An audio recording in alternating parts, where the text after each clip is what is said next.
네, 안녕하세요. 주간 브리핑에 이어서 우리가 좀 포맷을 바꿨습니다. 오랜만에 이 선배랑 같이 또 그러겠습니다. 아유, 저야 뭐 무한 영광인데 잘 부탁드립니다, 선배. 좋습니다. 최근에 이제 연초에 비핵화 협상과 관련해서 뭐 여러 가지 기대와 함께 특히 북미 정상회담에 이제 곧 열린다라고 하는 기대감이 이제 많이 나오고 있는데요. 반면에 미국 내 상황은 좀 또 심상치가 않은 것 같습니다. 그렇죠. 예. 그 트럼프 대통령 무슨 탄핵.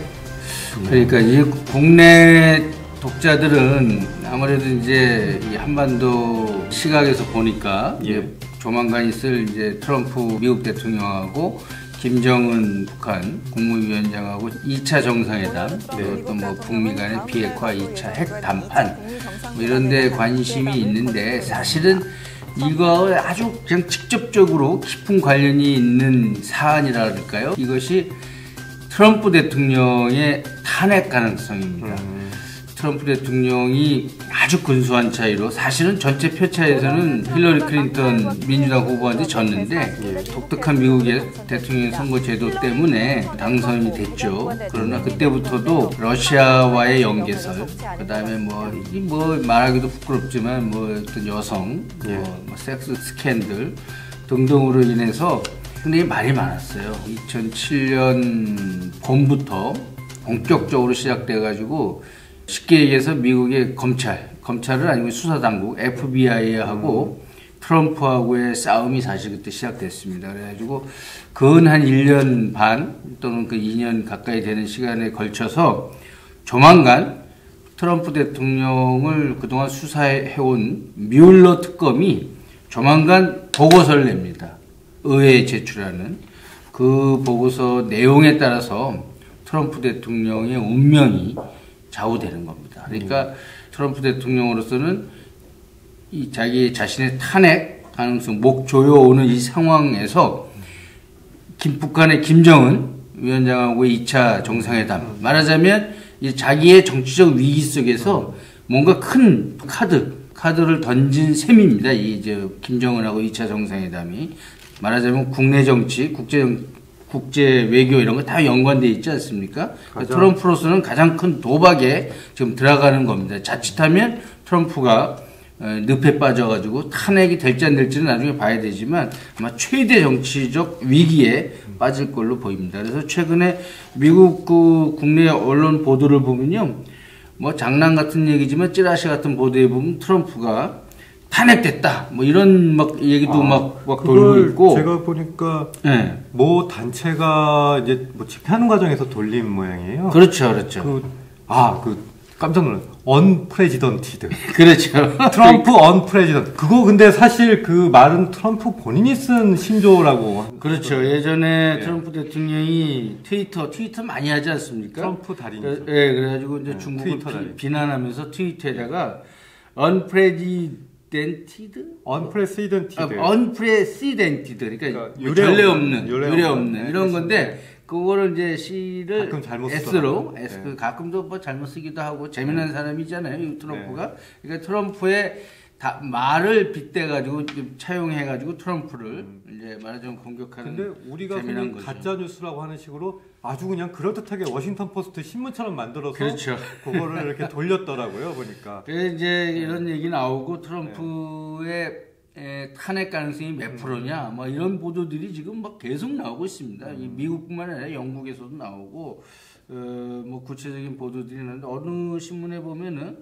탄핵 당할 가능성이 작년만 해도 뭐 한 35%. 35%요? 근데 최근에는 50%가 넘는 것도 있습니다. 그러니까 국내에서는 많이 생각 안 하고 있지만 트럼프의 그 탄핵 얘기가 본격적으로 지금 나오고 있는 겁니다. 그런데 최근에 이와 관련해서 미국에서 가장 중요시해야 될 언론이 뉴욕타임즈하고 워싱턴 포스트 아닙니까? 양대 언론이죠. 뉴욕은 뭐 최대 도시의 가장 유명한 언론이고 워싱턴 포스트는 이제 미국의 수도 흐름을 보여주는데 그 내용을 이렇게 자세히 보면 최근 이제 밀러 특검이 조사한 내용들, 그다음에 트럼프 측의 방어 이런 내용을 보면 아주 고약한 내용들이 나오는데 무슨 뭔가 확실한 뭘 잡은 것 같아요. 밀러 특검이. 근데 쉽게 얘기하면 트럼프 대통령이 그동안 해온 행적을 분석하고 또 증거들을 모으고 예. 트럼프 측근들을 조사해 본 결과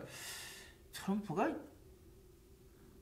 아주 막말로 얘기하면 러시아 스파이 아니냐 또는 러시안 어셋 러시아 자산이라는 건데 그건 정보 자산이라는 뜻이니까 엄밀하게 얘기하면 그건 스파이라는 뜻이거든요.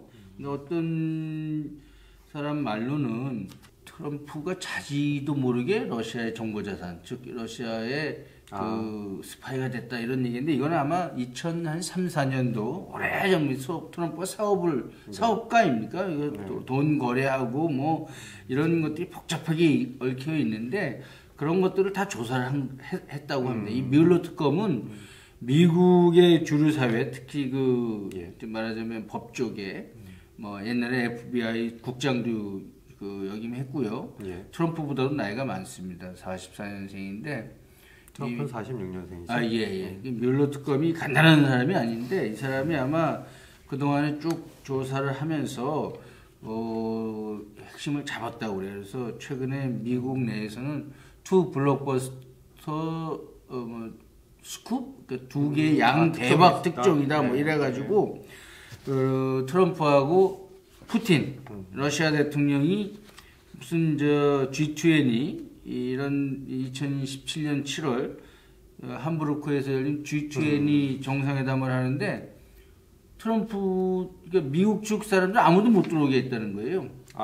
통역을 푸틴 통역을 데리고 하고 그러니까 기록이 없는 거죠, 기록이. 러시아의 블라디미르 푸틴 대통령과 만났는데 둘이서 했는데 미국 쪽 사람은 아무도 안 들어가고 무슨 가능한가요? 그게 말이 안 되는 거죠. 그러니까 뭐 그때가 2007년 7월이면은 아까 얘기한 제가 말씀드린 그 FBI 당시 그 트럼프를 옥죄했던 트럼프하고 막 맨날 말싸움하고 했던 제임스 코미 FBI 국장을 해임시키고 곧바로 한 달쯤 지난 다음이거든요. 그러니까 이 코미가 트럼프에 대해서 아주 핵심적인 이 측근들 조사에서 트럼프가 불리한 내용들이 막 나오고 그럴 때거든요. 그러니까 그 사람을 해임시키고 이제 푸틴을 만나가지고 뭔가 긴밀한 얘기를 한 거다. 이거는 했을 수 있다. 거의 뭐 정황 증거상 그렇게 보는 거죠. 그러니까 뭐가 급하길래 러시아 아직까지도 사실 적대국 개념 인상이 있지 않습니까? 미국 사람들한테는 그런 푸틴을 만날 때 자기 통역도 안 되려고 하고 말이에요. 기록도 하나도 없어가지고 나중에 미국 쪽 사람들이 이게 뭐 하는 거냐 이랬다는 거예요. 그런 내용들이 최근에 미국 언론에 막 보도되고 있습니다. 스쿱 특종이란 얘기고. 그렇죠. 또 하나는 뭐죠? 그런 내용입니다. 그러니까 이제 말하자면 러시아 연계와 그 아주 구체적으로 이렇게 연결될 수 있는 내용인데 어떻게 정상회담을 하는데 자기 통역도 없이 가느냐. 그래서 이런 내용들이 조만간 뮬러 특검이 보고서에 좀 담아놓고 그게 나중에 이제 의회 지금 이제 지난 중간 선거를 통해서 민주당이 하원을 장악하지 않았습니까? 그러면 이제 그 탄핵 이유서를 쓰게 되는 겁니다. 그래서 이렇게 되면은 뮬러 특검 보고서가 아마 2월 말 3월 초쯤에는 나올 것 같은데 2월 말 3월 초라면 김정은 위원장하고 지금 대략 2차 정상회담이 그쯤 예상되고 있지 않습니까? 예.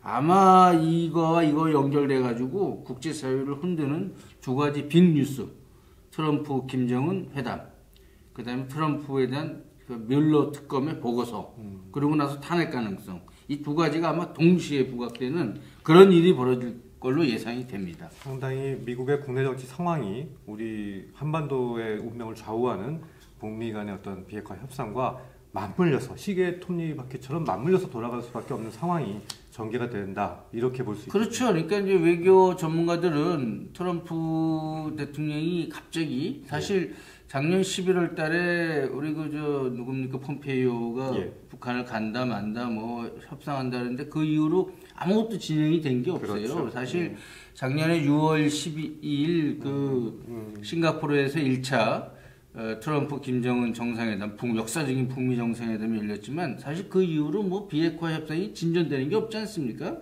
거의 없는데 정체 상태. 그렇죠. 그래가지고 예. 무슨 뭐 전망하기로는 폼페이오가 다시 평양 가면 또 급진전되고 뭐 서울에 연내 서울 답방한다 그러고 이제 트럼프하고 정상회담은 빨리 성사될 것 같이 했지만 아무런 연락이 없었다는 거예요. 그리고 미국 쪽에서 왜 도대체 니네들 이렇게 나오지도 않냐 그랬더니 전화도 안 받고 문재인 특보 같은 분 얘기로는 뭐 10여 차례 전화했는데 전화도 안 받았다는 거예요. 저 북한 측에서. 그리고 뭐 일절 응하지도 않고 그러니까 그거는 북쪽에서는 비핵화 관련해서 이제 미국이 기존의 어떤 그 태도 그리고 본인들한테 구두로든 뭐든 자기들이 알고 있는 미국의 양해 사항이나 양보 사항 이런 것들을 해서 말이 좀 바뀌었다. 자기들의 의도를 들어주지 않는다. 이런 불만 뭐 이런 그렇죠. 그러니까 이제 북한 입장에서는 6월 12일 트럼프 대통령하고 합의한 내용을 보면 굉장히 합의 내용이 좋습니다. 북한 측이 입장이 거기 보면 뭐 비핵화를 구체적으로 하는 의지는 담겼지만 어떤 구체적인 내용은 없거든요. 그렇지만 관계 정상화라든지 북미 간에 이런 지향점을 분명히 밝혔단 말이에요. 그러니까 미국 대통령하고 북한의 최고 지도자 간의 합의 사항이 있는데도 실질적으로 실무자를 만나면 실무자는 누가 주도합니까? 제가 여러 번 얘기하지만 누굽니까? 그저 볼턴, 존 볼턴, 예, 백악관 안보보좌관이 주의하는데 그 존 볼턴의 요구 사항의 핵심은 핵신고서를 정확히 내라는 거예요. 핵신고서라는 게 과거와 현재와 미래의 핵물질, 그 다음에 이걸 이 핵물질이 어디에 지금 포진되어 있느냐, 뭐 핵무기 속에 들어가 있느냐, 아니면 어디에 보관해 놓고 있느냐, 아니면 이걸 생산하는 시설은 지금 어디에 있느냐, 그리고 또 이걸 또 실어 나누는 투발 장치인 미사일은 몇 개가 있고, 니네 그게 어떤 모델이 있고, 그 다음에 대륙간 탄도 미사일 몇 개가 있고, 이런 거를 먼저 정확히 신고해달라는 건데, 북한 입장에서는 좀 장난하냐. 어디 있는지 알면 니네가 나중에 일이 잘못돼서 공격하면 우리가 공격 목표를 가르쳐 주는 건데, 그래가지고 단호하게 거부했단 말이에요. 그 신고서 제출을. 그런데 미국은 처음에는 그걸 얘기하고 그때까지는 뭐 강한 압박과 제재를 한다고 그러지만 점점점 가면서 말이 흩어지고 최근에 볼턴 얘기 나오는 거 보셨습니까? 안 나오죠? 볼턴이 요새 거의 안 나옵니다. 그래서 외교 전문가들은 볼턴을 중심으로 한 미국의 그 외교 주류 세력들이 트럼프가 지금 워낙 정치적 위기에 있으니까 잠깐 시간을 줬다 대통령한테 이거를 좀 돌파할. 그러나 이제 나중에는 다시 볼턴이 또 주도하겠죠. 그래서 최근에 그 나오는 미국 쪽에서 얘기를 들어보면 옛날에 뭐 완전한 핵신고서 제출 이런 얘기는 안 나오고 약간 다른 얘기들이 나옵니다. 북한이 김정은 위원장이 최근에 김영철이 가가지고 얘기한 것들이 보면은 영변 핵시설을 폐쇄하고 그거를 국제기구 전문가들이 와서 봐라 사찰을 해라 뭐 북한은 항상 참관이라고 그러는데 그 정도에서 트럼프 대통령이 북한하고의 어떤 협상을 이렇게 2차 협상이라고 할까요? 그거를 하려고 하는 게 아니냐 이런 느낌이 듭니다. 예. 그런 식으로 전개가 될 수 있는 그런 상황이지만 역시 국내 정치 상황과 여러 가지 묶여 있기 때문에 그리고 또 어려운 국면이고 그런 것도 한번 생각해 봐야 돼요. 이렇게 트럼프는 이제 철저한 장사꾼이고 정치인이니까 2차 정상회담에서 내용은 전문가들이 보면 아주 미흡하다 그러지만 국제 정치, 국제 외교 무대에서는 큰 이 한반도의 이 냉전 체제를 와해시키는데 자기가 큰 공헌을 했다. 그러면은 2월 말까지라는 게 시기적으로 굉장히 중요합니다. 그러니까 보통 노벨 평화상 후보를 추천하는 시기가 2월 말 3월 초입니다. 3월 초까지 해서 그러니까 이 2차 북미 정상회담의 그 어떤 성과나 이런 이미지를 크게 국제사회에 알리면 지금 이 정치적 이 탄핵의 어떤 그 수렁으로 자꾸 들어가려고 하는 트럼프 입장에서는 노벨 평화상 그 얼마나 그 매력적인 카드입니까? 그러니까 좀 말할까 미국의 주류 세력이랄까 볼턴 이런 그 자기 보좌관이니까 자기 부하 아닙니까 부하 그러니까 아마 당분간은 그런 북한이 싫어하는 소리는 못하게 하고 또 좀 그걸 이제 일부 이제 스몰 딜이라고 그래요 옛날에 하는 걸 빅 딜이라고 그러고 지금 분위기는 그렇게 갈 것 같습니다. 스몰 예. 딜로에 가는 가능성, 특히 2월 말에서 3월 초까지를 주목을 해야 되는 거죠. 그렇죠, 그렇죠. 관련해서 북쪽에서 최근까지 우리가 알고 있고 또 알려진 거로는 미국의 폼페이오, 그리고 북한의 김영철, 그리고 미국의 스티븐 비건, 그리고 북한의 최선희, 이 협상 라인으로 이제 알려져 있었잖아요. 근데 북한의 특히 비핵화 협상과 관련한 라인이 좀 바뀌었다라고 하는 얘기들이 나오고 있는데, 역시 뭐 이런 분위기 변화, 그리고 북한의 어떤 그동안의 불만, 그리고 이제 트럼프 미국 쪽도 이제 여러 가지 어떤 정세 변화, 이런 건 맞물려서 이해를 해야겠죠. 그렇죠. 그러니까 이제 보통 저는 예전에 스티브 비건하고 최선희가 협상 라인이어가지고 뭐 어디서 뭐 만날 거다 이런 얘기를 많이 했을 때부터 최선희가 과연 이런 협상을 감당할 내공이 있을까? 최선희 사람들이 많이 보고 뭐 물론 익숙한 인물이지만 네. 제 기억으로는 제네바 회담 또는 육자회담 때 보면 통역을 많이 했습니다. 통역을. 애초에 통역으로. 네, 물론 이제 이 사람 통역했다 그래서 그 내공을 제가 뭐 이렇게 그렇죠. 깎는 건 아니지만 예. 그래서 항상 얘기하듯이 미국에는 지금 현재 공화당 정부니까 존 볼턴, 예. 옛날 민주당 같으면 게리 세이모 같은 분이 핵심 역할을 내고 있는 사람이죠.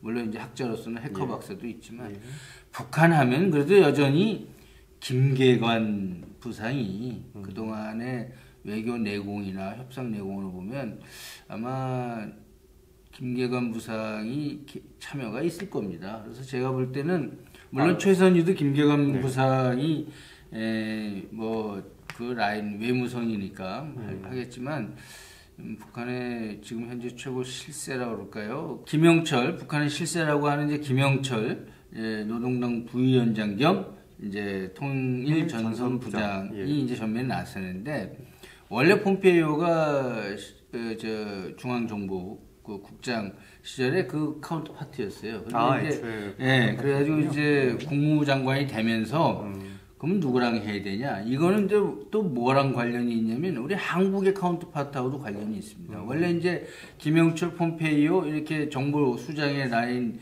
카운터파트였으니까 우리는 당연히 강경화 장관이 우리 그 서훈 국정원장이 카운터파트였죠. 근데 그동안 그랬죠. 최근에는 보니까 이제 국무장관이 됐으니까 그렇죠. 그래서 우리 내부에서도 서훈 국정원장이 이런 거를 맡아서 해야 되느냐, 강경화 그 외교부 장관이 해야 잠깐 되느냐 논란이 있었죠. 근데 아마 김영철이 나서고 하는 걸 보면 이제 우리도 서훈 국정원장이 주도하는 거죠. 그리고 뭐 여기서 하나 덧붙이자면 최근에 정의용 우리 안보실장 이거 존재감이 거의 나오지 않지 않습니까? 그거는 존 볼턴의 어떤 그 캐릭터 역할 때문에 그렇습니다. 옛날에 맥메스터 같은 경우는 이 정의용 실장하고 얘기도 좀 잘하고 일본의 야치 그 안보보좌관인가요? 그 안보국장하고 이 3인 협의가 잘 됐는데 최근에 볼턴은 우리 한국하고 협의에 이렇게 적극적으로 나서지는 않는다고 그래요.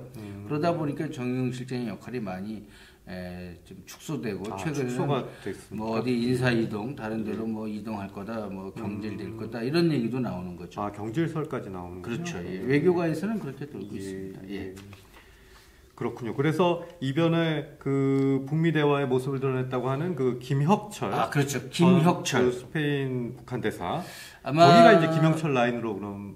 그렇죠. 김영철 라인. 김계관하고도 이제 같이 김영철 라인이라고 뭐 우리가 통칭해서 얘기할 수 있는데 대부분 다 뭐 이 사람이 실세고 하니까. 근데 김계관인 어떤 부상이 외교를 지금 현재 그 실무적으로 총괄을 한다고 보면 김계관하고 가까운 사람일 거다. 이렇게 보면 됩니다. 그래서 제가 제네바 합의 때는 우리 김계관 부상이 차석 대표였어요. 육자회담 때부터 이제 김계관 부상이 이제 주도했는데 이제 김계관 부상도 나이가 있으니까 아마 자기 후계자 그러니까 이제 다음 차세대에 저걸 키우는 것 같은데 그렇다고 해서 최선희가 완전히 아웃되는 건 아닌 것 같고 지금 북한이 최근에 북중 정상회담에서 보면은 평화 체제에서 중국의 참여를 허용하고 다자적 차원의 평화 체제 논의 이 얘기를 공식으로 얘기를 했거든요. 그러니까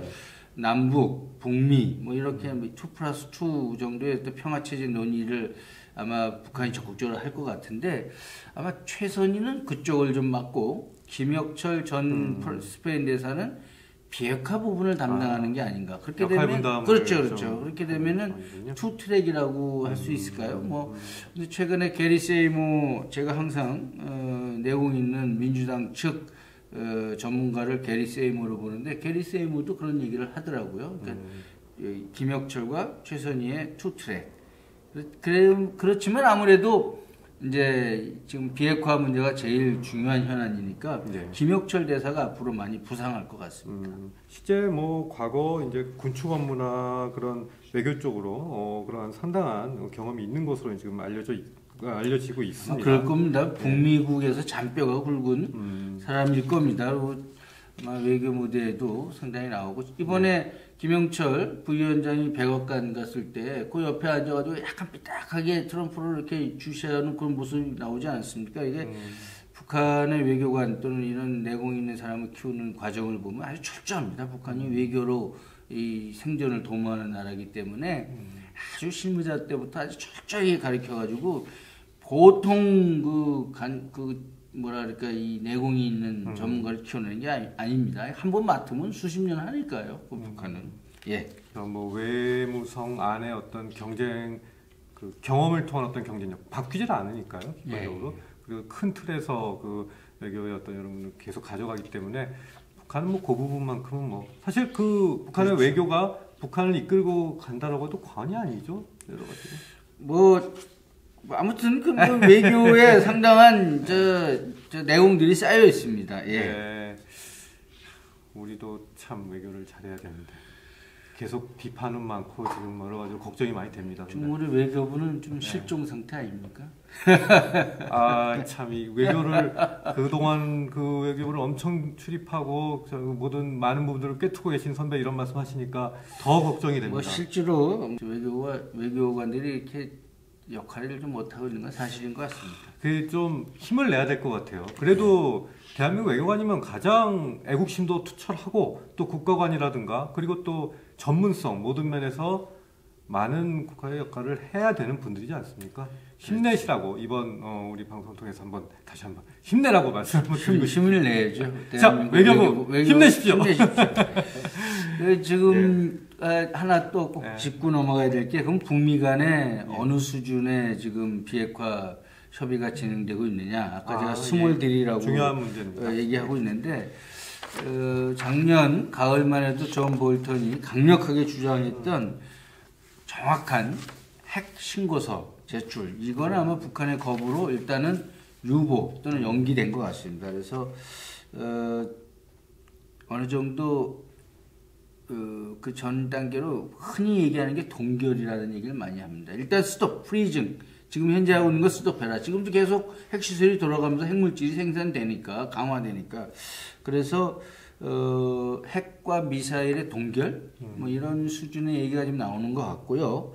영변 핵시설은 김정은 위원장이 얘기했으니까 아마 폐쇄하고 IAEA 사찰단이 거기 현지를 방문해서 뭐 북한은 참관, 미국 쪽에서는 이제 사찰이라고 그러는데 이런 정도를 하면서 미국이 아마 플러스로 하나 요구하는 게 있는 것 같아요. 지난 얼마 전에 미국 본토의 안전이 제일 중요하다 이런 폼페이오 장관의 발언이 있지 않습니까? 그러니까 미국 본토를 다다를 수 있는 미사일 문제군요. 그렇죠. ICBM, 그러니까 대륙간 탄도미사일, 화성 15형이나 화성 12형 추가적인 양보를 이런 것들 중에 몇 개를 트럼프 대통령이 쇼를 해야 되니까 그래서 몇 개를 우리한테 넘겨라. 그래가지고 아마 또는 해체 넘기는 거는 미사일 원천 기술 문제가 또 있습니다. 이 그러네. 미사일 원천 기술이 대부분 러시아에 있습니다. 러시아가 반대할지 모르니까 미국 내나 뭐 미국 전문가나 이런 국제사회 전문가가 보는 앞에서 ICBM을 해체하고 그걸 아마 라이브로 미국에 보여주고 뭐 이런 쇼를 좀 원하는 것 같아요. 지난번 풍계리 폭파 비슷한 어떤 뭐 쇼가 그런 거죠. 그렇지만 이번에는 언론만 불러서 하는 게 아니고 전문가들을 불러서 미국도 믿을 수 있게끔요. 그러면 북한이 만약에 그걸 받아주면은 미국은 뭘 해주느냐?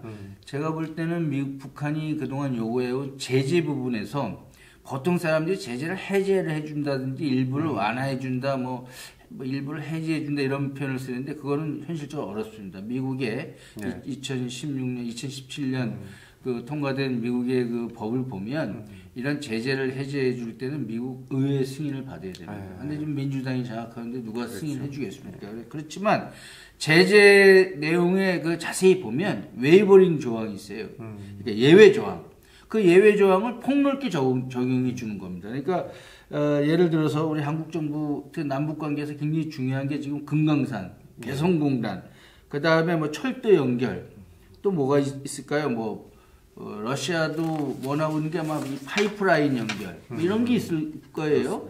그런 것도 그 다음에 대북 인도적 지원을 하기 위해서 미국의 단체나 이런 전문가들이 북한을 방문하는 거 그런 것도 사실은 뭐 제재 균형은 없지만 미국 정부가 못 가게 비자 안 주면 못 가는 거거든요. 그거 뭐 예를 들어서 허용 안 하면 못 가는 건데 그런 것도 허용해 준다든지. 그러니까 대북 제재의 예외 사항을 좀 넓힌다든지. 그러니까 제재를 완화할까? 뭐 뭔가 선물을 확실하게 주는 거죠. 그러면 북한 입장에서는 당장 남북 관계 개선이라든지 뭐 이렇게 개성공단이라든지 금강산 하면 물론 돈을 벌크 캐시를 주면 그것도 제재 위반이니까 그거를 우회하는 방법을 아마 우리 정부가 찾아낼 겁니다. 지금 아마 통일부하고 외교부에서 그걸 열심히 하고 있는 것 같은데 그래서 실질적으로 좀 북한에게 도움이 주는 그런 거를 트럼프가 나중에 만약에 상황이 바뀌면 다시 제재는 그대로 있으니까 제재를 다시 강화하면 되는 거니까. 그 지점은 뭐 대북 제재 큰 모든 그런 것들이 이제 그렇죠. 바꾸는 문제는 의회가 또 키를 쥐고 있으니까. 아니 이게 해제는 의회가 쥐고 있지만 그거를 이제 행정적으로 적용하고 하는 거는 미국 완화해주거나 그렇죠. 예외로 하거나 그렇죠. 웨이버라고 하죠. 그래서 한미 간의 실무위원회도 있지 않습니까? 한미 실무그룹에서 하고 그리고 아마 상징적으로 큰 조치가 뭐가 있냐면 평양에 믿을 수 없다고 자꾸 그러니까 미국 정부를 김정은 위원장이 아마 연락사무소 미국의 연락사무소라든지 아니면 연락관 정도가 지금 미국의 영사 업무를 대행해 주는 게 스웨덴 대사관이니까 평양에서 아마 거기 가서 잠깐 체류한다든지 아니면 별도의 사무실을 평양에 연락사무소를 두는 문제. 그것도 큰 진전이 될 것 같습니다. 그렇죠. 뭐 그렇게 되면 서울에 있는 주미 대사관, 미국 대사관, 주한 미국 대사관하고 평양 사무소 이 업무 같은 것들이 아마 지금 최근에 제가 흐름을 보니까 그런 게 좀 논의가 되는 것 같아요. 그리고 종전선언 얘기를 좀 하는데 그건 종전선언보다는 옛날에 말하는 종전선언이 아니고 평화체제로 가기 위한 1단계 조치. 그러니까 이 한반도의 전쟁은 끝났다라든지 뭐 이런 거. 그 다음에 한미연합훈련 같은 거. 그 다음에 북한이 최근에 조선반도 비핵화라고 분명히 하지 않았습니까? 그러니까 미국 입장에서 지금 전술핵 무기는 없으니까 예를 들어 근데 이제 오쿠스카 일본 기지 그 다음에 괌 이게 전체적으로 한반도 축으로 한 이 동북아시아의 미국의 전장이거든요. 시어터라고 하는 그렇죠. 전구 안에다 포함이 되고 있습니다. 이 안에 특히 한반도 안에는 전략 핵무기를 예를 들어서 진입시키지 않겠다, 전개하지 않겠다, 운영하지 않겠다라고 그래서 조선반도 비핵화의 의미가 일부 적용될 수 있는 뭐 그 정도를 뭐 해줄 가능성이 있어요. 그리고 지금 최근 보수 세력들이 굉장히 우려하는데 트럼프 대통령이 밥 우드워드 좀 이따 제가 다시 한번 밥 우드워드 얘기는 좀 하겠지만 밥 우드워드가 책에서 밝힌 것처럼 트럼프 대통령 취임 초기부터 주한미군 말이야 돈 너무 많이 든다. 자꾸 주한미군 감축도는 철수 얘기가 많이 나와요.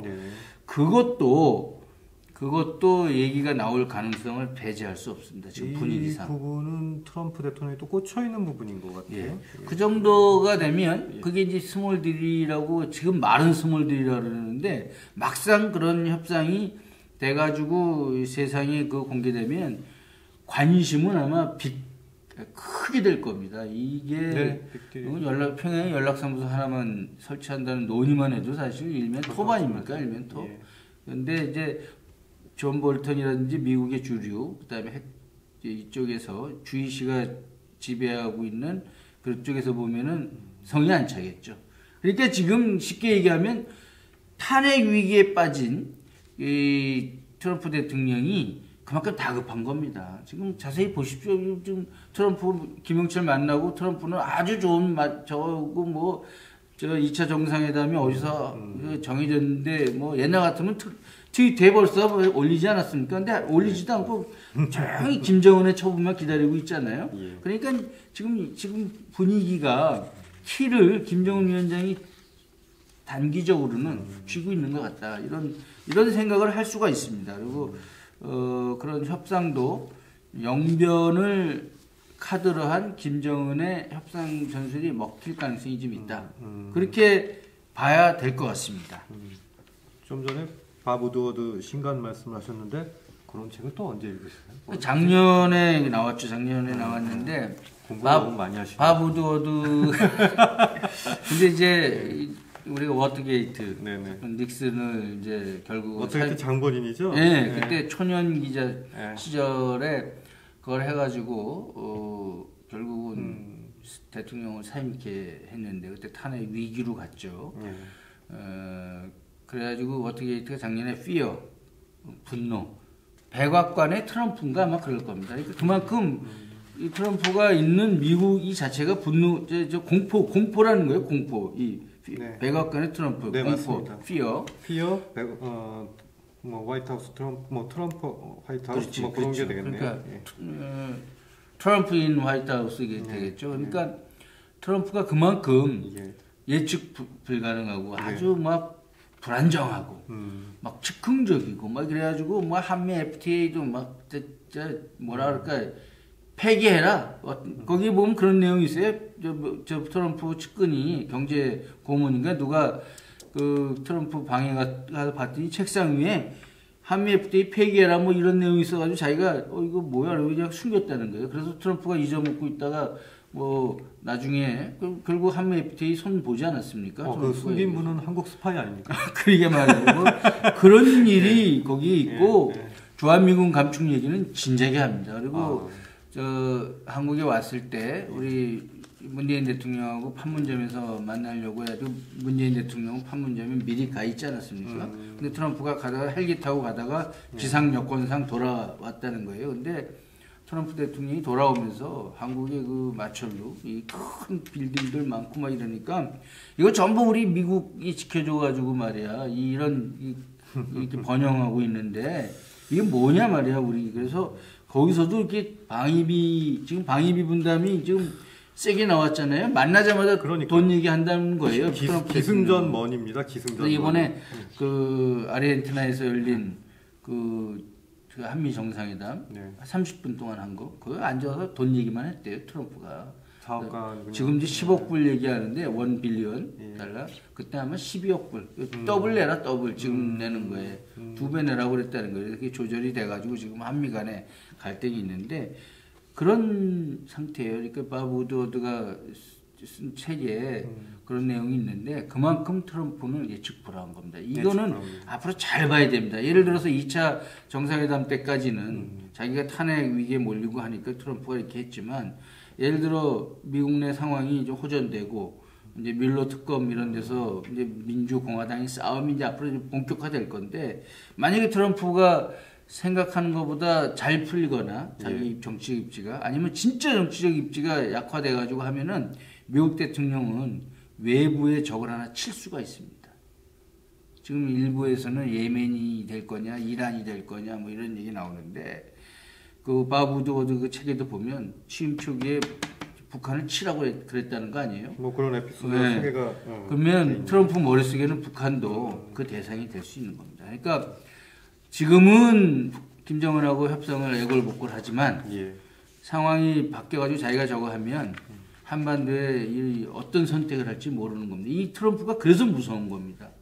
그래서 지금 그 우드워드도 그렇고 그 다음에 최근에 트럼프 공격을 앞장서는 번스타인 언론인인데 이 사람들이 이 번스타인이 옛날에 그 워터게이트 사건 밥 우드워드가 기사를 쓰면 데스크 같은 역할을 했는데 그런 역할을 했네. 아무튼 언론인데 이 사람들이 원로들이 대부분 또 트럼프. 유대인들입니다. 유대인이거나 유대인과 깊은 관련이 있거나 지금 미국 내 동향을 보면 유대인들 동향이 심상치 않습니다. 그리고 볼턴도 사실상 유대인하고 관련이 있는 사람 아닙니까? 볼턴 보좌관도. 그러니까 일각에서는 미국의 주류 세력들이 트럼프를 버리고 예. 공화당의 다음 선거에는 뭐 예를 들어 지금 폼페이오라든지 예. 마이크 펜스 부통령이라든지 이런 사람을 내세울 가능성이 있다. 벌써 미국은 대선 국면으로 들어가는 게 아니냐. 이런 얘기들이 워싱턴에서 받아갑니다. 예. 좀 저는 그런 얘기할 때마다 사실 현실을 직시해야 된다라고 생각을 하면서도 좀 착잡한 심정은 좀 듭니다. 미국의 국내 정치가 이제 우리 한반도의 운명을 이렇게 상당 부분 결정짓는데 아주 중요한 계기가 될 수 있다는 게 참 착잡하고 어렵고 힘들지만 그래도 우리 한반도의 역사를 돌이켜보면 또 과거에도 쭉 계속 강대국들의 어떤 그런 여러 부분들이 있었던 것이 사실이죠. 그렇죠. 우리 한반도뿐만이 아닙니다. 미국의 국내 정치 그 여파는 중국도 사실 피해가지 못합니다. 지금 중국 무역전쟁 해가지고 트럼프가 아주 박살을 내지 않습니까? 그래서 중국 꼼짝 못하지 않습니까? 그러니까 이 세계 최강 미국이 그렇게 힘이 있고 무서운 겁니다. 거기에 일본도 사실 만만치 않아요. 지금 뭐 한일 간에 지금 뭐 좀 일촉즉발의 위기 상황도 나오는데 그것도 다 일본의 국내 정치하고 다 관련이 있는 겁니다. 그러니까 국내 정치, 특히 미국의 국내 정치는 우리한테 직결되니까 그 흐름을 잘 보고 대응을 해야 됩니다. 그러니까 사실 작년에 그 한반도에 대탕트가 와가지고 정말 역사적인 북미 정상회담 열리고 우리 남북 정상회담 열리고 그랬는데 그 앞에 2017년만 해도 트럼프가 북한을 군사 공격한다 선제 타격론 나오고 그렇습니다. 무시무시하지 않았습니까? 바로 직전의 일입니다. 그러니까 이런 것들이 한순간에 바뀔 수 있는 거고요. 또 사실은 트럼프를 끌어내는데 트럼프 노벨 평화상 받게 된다 그런 어떤 미끼가 주요했던 것도 사실이에요. 우리 정부에서 트럼프 대통령한테 노벨 평화상 받으십시오. 그러니까 또 우쭐해가지고 또 그런 것도 좀 있고 미국 대통령 관리를 정말 잘해야 됩니다. 네, 워싱턴 특파원 또 이제 비핵화 협상에 대해서 오랜 천착을 해온 이우탁 선배와 함께 지금 벌어지고 있는 일들 그리고 특히 미국의 국내 정치 정세 변화 이런 것들이 우리 지금 한반도 상황에 미칠 수 있는 어떤 영향에 대해서 하나하나씩 짚어보면서 최근의 정세에 대해서 좀 얘기를 함께 나눠봤습니다.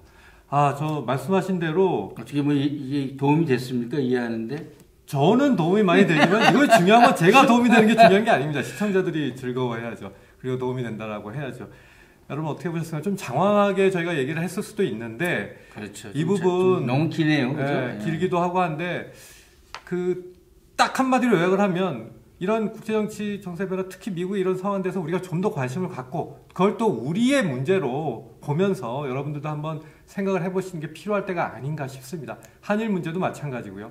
이게 결국 외교 문제, 국가 간의 관계라고 하는 건 적이냐 우방이냐 사실 현실주의적 입장에서 보면 두 가지밖에 없는 거죠. 그렇죠. 근데 중요한 건 우리의 생존이고 우리의 발전이니까 국가 전략을 잘 짜서 미국과 북한 지금 사실 북한도 간단치 않은 상황이에요. 지금 김정은도 이거 미국 대통령 만났는데 이거 실패하면 어떻게 되겠습니까? 자기 정권의 운명이 걸린 건데. 한반도의 운명이 또 걸려있는 문제가 그렇죠. 잘 타게 나갈 수 있기를 또 바라면서 우리 모두 외교부 또 우리 국가 응원하는 걸로 오늘은 마치겠습니다. 오늘 뭐 여기까지.